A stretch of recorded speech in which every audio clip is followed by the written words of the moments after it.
Welcome back on a Wednesday afternoon here. Hey, did you set a New Year's resolution this year for 2019? Did you set one? Yes, of course. Of course.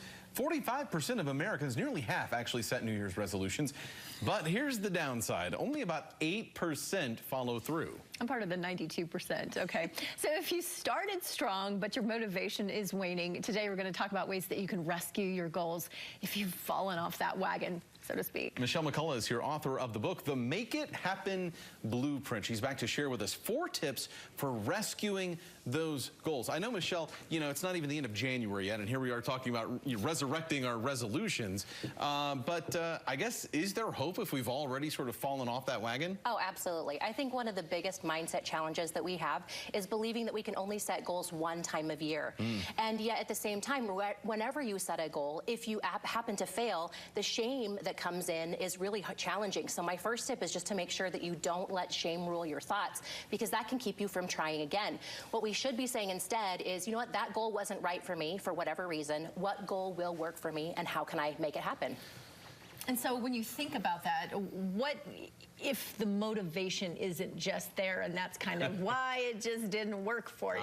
Right. Well, see, one of the reasons why I don't love resolutions is because resolutions are missing the real deep goal why you want something. You know, are you organizing because everyone's posting pictures online about how organized they are, and you're like, oh, I want that? Or is it something that you really need in your life because you're always losing things, or you can feel that sense of need in your life? So re-examining your why can help you get back on track, and maybe help you set the goal in a way that will make you want to actually do it. Yeah, finding that motivation.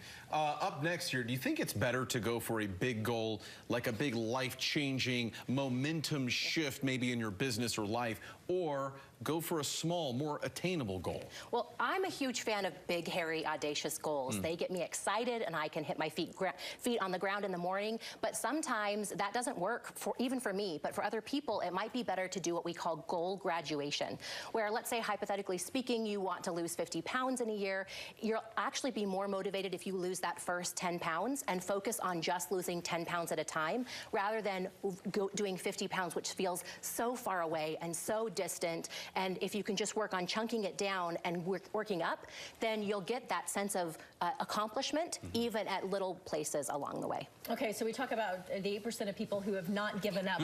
What final tip do you have for someone who just is sticking to it and not ready to give up? So my big tip is to focus on habits and not results. So whether it's health or organization or anything else, if you can focus on the things that you can do every single day, well, then you can regain some of that trust within yourself. So rather than being focused on what the scale says, decide that you're going to exercise a certain amount of times during the week, or if you're going to eat 5 fruits and vegetables a day, and then every single day you can feel a sense of accomplishment.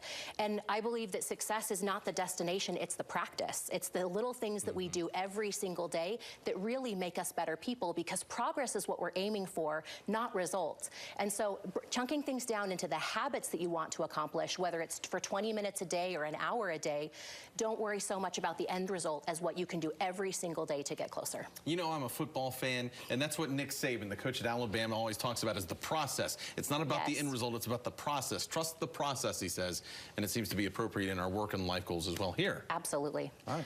Thank you so much. Michelle, thanks so much. We appreciate it. Ask Michelle is the blog. The book is The Make It Happen Blueprint. We appreciate you always coming and dropping some knowledge for us. Right. Happy to be here. Good to see you. Sage advice. Oh my